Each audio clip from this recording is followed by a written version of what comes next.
Sample paper 2024-25 कर रहे थे अकाउंट्स का।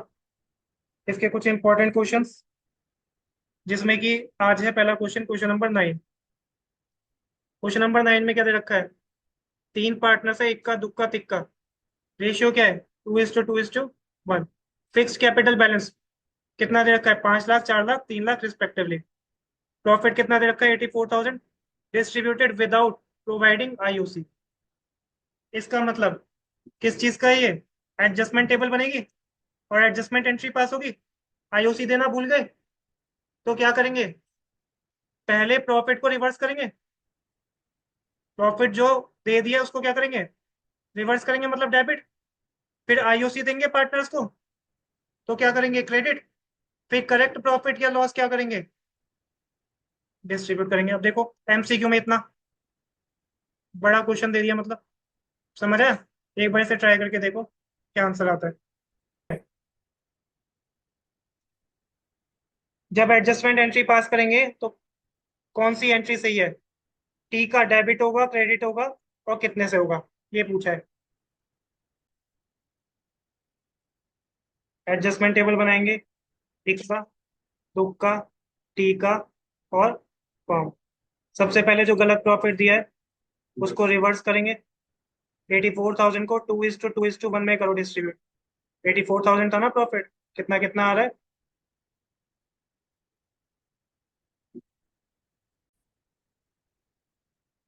ये प्रॉफिट रिवर्स कर दिया 84,000। प्रॉफिट वापस ले रहे हैं तो क्या होगा? पार्टनर कैपिटल कम होगी, मतलब डेबिट होगा। अब आईओसी देंगे। आईओसी कितना कितना मिलेगा? 5 लाख का 10%, 50,000। 4 लाख का 40,000। और 3 लाख का 30,000। टोटल हो जाएगा 1,20,000। आईओसी से पार्टनर कैपिटल बढ़ती है तो क्या करेंगे? क्रेडिट करेंगे। अब मुझे बताओ कि करेक्ट प्रॉफिट या लॉस कितना आ रहा है? 84,000 वापस लिया, फॉर्म के पास पैसा आया, फॉर्म खुश। लेकिन आईओसी 1,20,000 दे दिया, फॉर्म के पास से पैसा गया, तो फॉर्म क्या हो गई? दुखी हो गई। तो फॉर्म के पास पैसा आया 84,000 और गया 1,20,000। देख लो जिसको नहीं आ रहा। तो फॉर्म के पास ज्यादा आया या ज्यादा गया? गया। 1,20,000 गया, तो 1,20,000 माइनस 84,000 कितना आ रहा है? 36,000 का क्या होगा? लॉस। और लॉस क्या होगा? डेबिट हो जाएगा, पार्टनर कैपिटल कम करेगा ना। कितना कितना आ रहा है?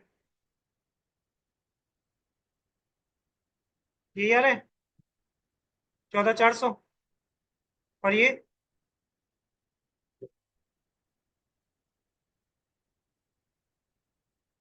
7,200 डेबिट। टोटल ये कितना? 36,000। अब देखो नेट इफेक्ट इसके में, इक्का के में इतना डेबिट, इतना डेबिट। हमसे पूछा किसका था? टीका का पूछा है। जनरल ऑप्शन में सिर्फ टीका का है ना, तो टीका का देख लो। टीका ये रहा। टीका के केस में डेबिट हो रहा है 16,800, प्लस डेबिट हो रहा है 7,200। तो टोटल डेबिट कितना आया?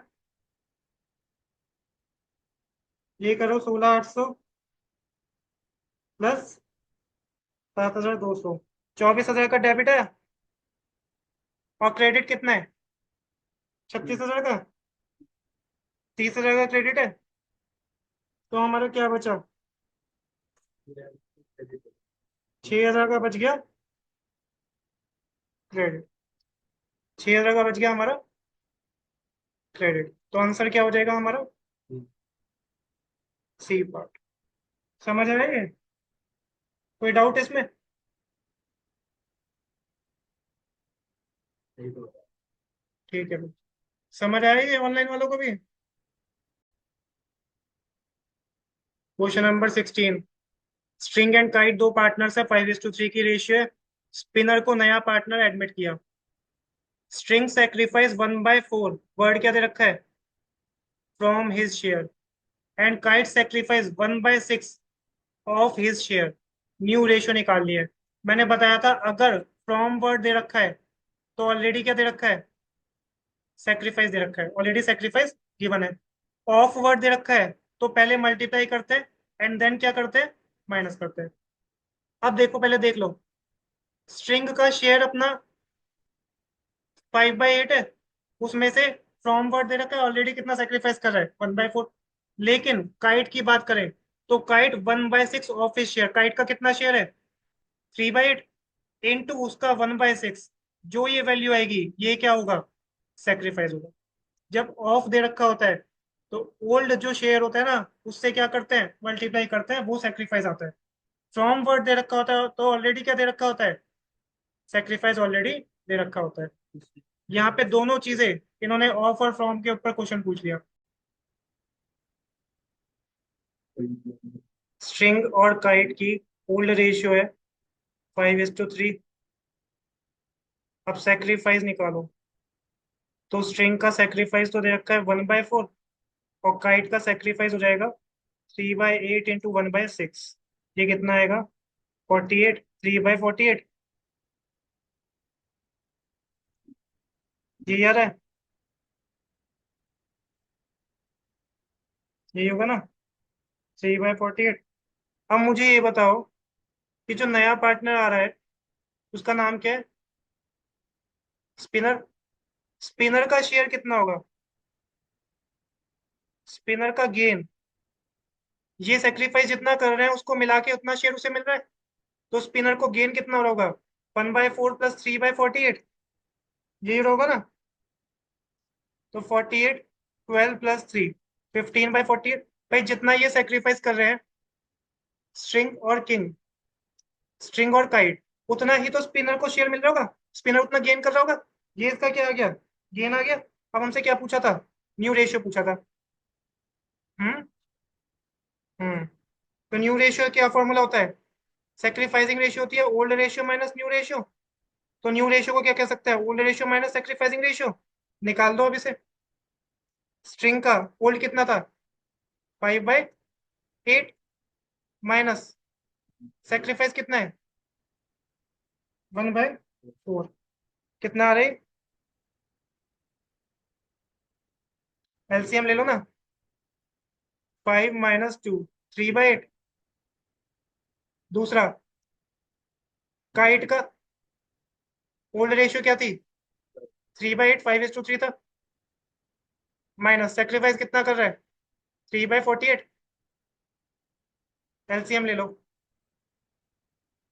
कितना एलसीएम ले लेंगे 48, तो ये कितना हो जाएगा 6 3 18, ये आ जाएगा 15/48। और उसका कितना है स्पिनर, स्पिनर का कितना आ जाएगा 15/48। इसको जितना गेन है वही तो इसका न्यू शेयर हुआ, भाई ये तो इतना शेयर ही तो ले रहा है, तो इसका कितना हुआ 15/48, जितना इसका गेन है उतना न्यू। तो हमारी रेशियो क्या बनी 3/8 is to 15/48 is to 15/48। Spring is to kite is to spinner, new ratio. अब मेरे को एलसीएम क्या करना है, सेम करना है, तो इन दोनों का तो सेम है, इसको क्या कर देंगे इंटू 6 तो ये हो जाएगा 18/48 is to 15/48 is to 15/48। This implied 18 is to 15 is to 15, कितने से कट जाएगा 3 6 18, 3 5 15, 3 5 15, तो न्यू रेशियो क्या आ गई 6:5:5, तो answer will be part A. समझ आए किस तरह से होगा, एक तो क्वेश्चन में ऑफ और फ्रॉम में फंसा दिया, ध्यान रखना।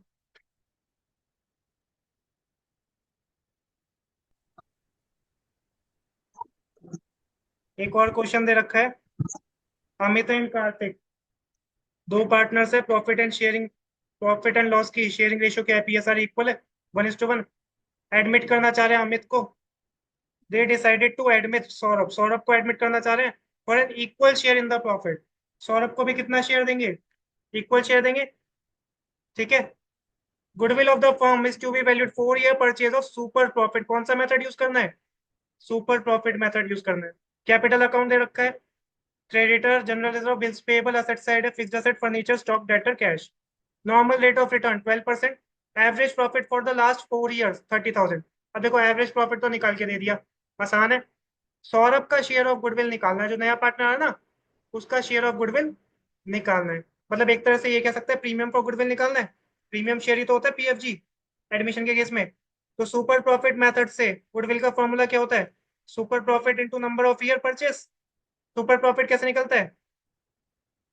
Average profit minus normal profit. Normal profit कैसे निकलता है? Capital employed into normal rate of return. एक बार इसे ट्राई करो।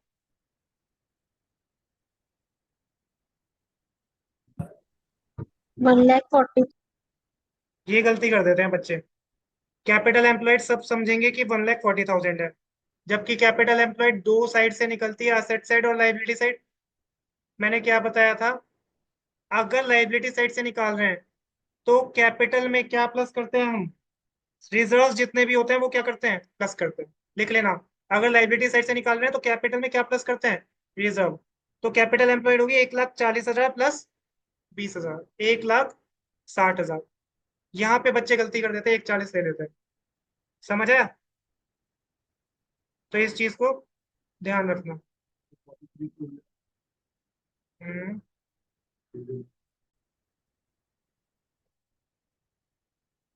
तो यहाँ पर हमारा capital employed into NRR, NRR कितना था? 12%। तो 1,60,000 मैं बता रहा हूँ इंटू 12%, ये कितना आ रहा था? नॉर्मल प्रॉफिट कितना? 19,200 आ रहा है, 19,200। अब एवरेज प्रॉफिट कितना था? 30,000। तो ये हो जाएगा 30,000 माइनस 19,200। तो ये कितना बचा? 10,800। अब गुडविल निकाल लो। 10,800 into number of year purchase कितना था? 1 मिनट। 4। इंटू 4 करके कितना आ रहा है?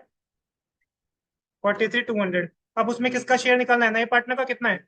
इक्वल शेयर है, मतलब 1/3 के ले रहा है। Into 1/3 14,400। This is our final answer. उसके बाद ये सैंपल पेपर का क्वेश्चन 20 है। बैट कैट एंड रेट तीन पार्टनर्स है, 5:3 की इनकी रेशियो है। कैट रिटायर हो रहा है on the due date. Cat का रिटायरमेंट हो रहा है ऑन द ड्यू डेट। और बैलेंस इन्वेस्टमेंट दे रखी है 4 लाख रुपए की, इन्वेस्टमेंट फ्लक्चुएशन रिजर्व है 1 लाख रुपए का। हमें देखो, एडमिशन रिटायरमेंट हो दोनों में सेम होता है, ठीक है? एडमिशन हो चाहे रिटायरमेंट हो, आईएफआर का भी क्या होता है? सेम होता है। इन्वेस्टमेंट फ्लक्चुएशन रिजर्व की एंट्री करनी है पहले में। बुक वैल्यू कितनी है? बुक वैल्यू है 4 लाख। मार्केट वैल्यू बढ़ गई, कितनी हो गई? 4,80,000।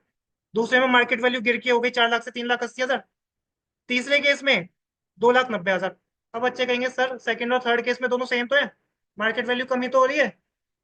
लेकिन मैंने एक चीज बताई थी, हमारे पास इस बार सेकेंड केस में 4 लाख से 3,80,000 हो रहा है। कितना कम हो रहा है?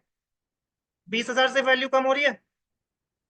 लेकिन हमारे पास इससे ज्यादा आईएफआर है 1 लाख रुपए का। थर्ड केस में वैल्यू कितने से कम हो गई?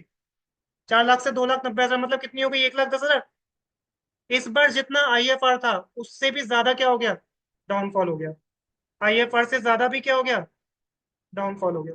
याद आया? इसमें रिवैल्यूएशन अकाउंट को यूज करते हैं। ट्राई करो एक बार। देखो ये इसका सॉल्यूशन है।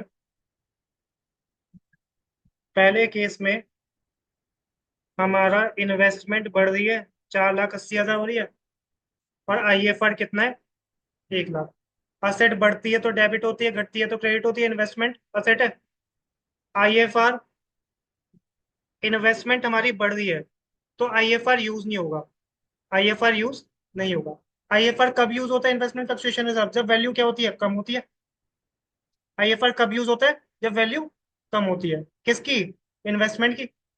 इस बार इन्वेस्टमेंट की वैल्यू बढ़ रही है केस वन में, तो आईएफआर यूज नहीं होगा, तो पूरा का पूरा किसको डिस्ट्रीब्यूट हो जाएगा? Old partner old ratio. तो IFR debit 1 lakh to old partner old ratio 5:3 की रेशियो। ये समझ आया? आईएफआर कब यूज नहीं होगा? जब इन्वेस्टमेंट की मार्केट वैल्यू क्या हो रही है? बढ़ रही है। हम तो बनाते हैं कहीं गिर ना जाए वैल्यू, जब बढ़ रही है तब थोड़ी ना करते हैं। ठीक है? तो पूरा का पूरा आईएफआर बच गया to old partner old ratio. अब इन्वेस्टमेंट बढ़ी, रीवैल्यूएशन अकाउंट बनाएंगे। तो रीवैल्यूएशन अकाउंट में असेट किस साइड जाती है? बढ़ती है तो क्रेडिट साइड जाती है। असेट बढ़ती है तो क्रेडिट साइड। कितने से बढ़ रही थी? 4 लाख से 4,80,000 हो रही थी, तो 80,000 से बढ़ रही है। यहाँ पे जाएगी ना इन्वेस्टमेंट कितनी, 80,000 जितने से बढ़ रही है। तो एंट्री क्या होगी, investment debit to revaluation. Revaluation में क्रेडिट साइड जाएगा, तो रिवैल्यूएशन क्रेडिट, और इन्वेस्टमेंट बढ़ रही है, असेट बढ़ रही है तो डेबिट। समझ आया। अब रिवैल्यूएशन में क्रेडिट साइड गया तो प्रॉफिट हुआ, यहाँ पे आएगा debit side balancing figure to profit transfer to old partners में। डेबिट साइड कर दो ओल्ड रेशियो में 5:3:2, तो थर्ड एंट्री बनेगी revaluation debit to old partner old ratio. समझ आया। आईएफआर बढ़ रहा है तो वो इन्वेस्टमेंट बढ़ रही है तो आईएफआर यूज नहीं होगा।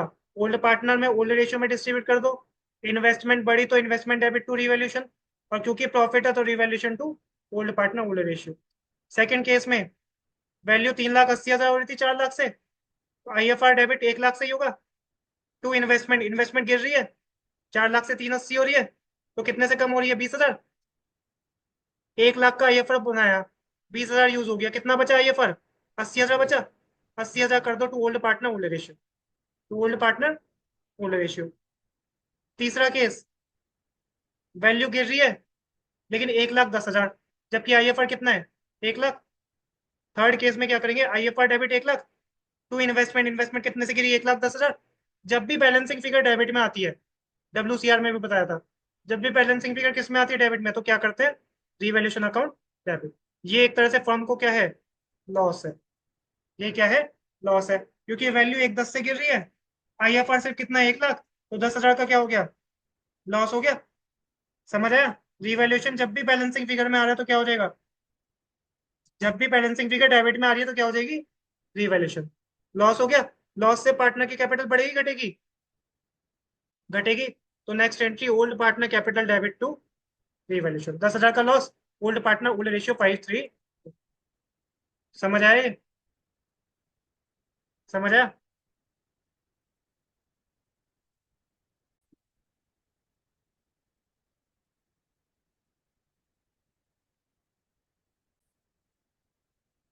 एक क्वेश्चन 2 किया था हमने जिसमें असर्शन था पार्टनर करंट अकाउंट ओपन होता है जब कैपिटल फ्लक्चुएटिंग है, तो ये गलत है असर्शन, क्योंकि पार्टनर करंट अकाउंट तब ओपन होता है जब कैपिटल क्या होती है, फिक्स्ड होती है, तो ये हमारा फॉल्स है। रीजनिंग में दे रखा है in case of fixed capital all the transaction other than capital R done through current account. तो फिक्स्ड कैपिटल के केस में सिर्फ कैपिटल बैलेंसेस किस में जाते हैं, कैपिटल अकाउंट में, बाकी सब किस में जाता है, करंट अकाउंट में। तो आंसर था assertion false, but reason true. एक हमने क्वेश्चन किया था जिसमें एडमिशन का केस है, नया पार्टनर वासु एडमिट हो रहा था, ओल्ड पार्टनर परेश और प्रभव है, जिनके पास डेटर है 6,20,000, प्रोविजन फॉर डाउटफुल डेट है 20,000 का। अब एडमिशन के टाइम पे एसेट की वैल्यू को रीवैल्यू कर रहे हैं, और डेटर्स 15,000 के क्या हो गए, बैड डेट हो गए। प्रोविजन बना रखा है 20,000, और एक्चुअल बैड डेट कितने हो गए, 15,000। प्रोविजन बनाते कि जिससे बैड डेट सेट ऑफ हो जाए, तो एंट्री बनेगी, पहली एंट्री बनेगी bad debt debit to debtor 15,000 15,000। दूसरा बनेगा provision for doubtful debt debit to bad debt 15,000 15,000। पूरा का पूरा डेटर किससे सेट ऑफ हो गया, पूरा का पूरा बैड डेट किससे सेट ऑफ हो गया, प्रोविजन फॉर डाउटफुल डेट। एक क्वेश्चन किया था हमने राम श्याम वाला, जिसमें दो पार्टनर है, 3:2 की रेशियो है, बिल्डिंग 1,60,000 की है, मोहन को एडमिट किया 1/4 शेयर के लिए। एडिशनल इन्फॉर्मेशन में दे रखा है कि बिल्डिंग अंडर वैल्यूड है बाय 20%, बिल्डिंग अंडर वैल्यूड है बाय 20%। रीवैल्यूएशन का शाम को कितना प्रॉफिट लॉस होगा वो बताना है, और बैलेंस शीट में बिल्डिंग कितने की जाएगी ये बताना है। तो इसमें मैंने क्या बताया था कि हमारी जो ये 1,60,000 की बिल्डिंग की वैल्यू है, ये 20% कम है, मतलब ये 80 पे दे रखी है।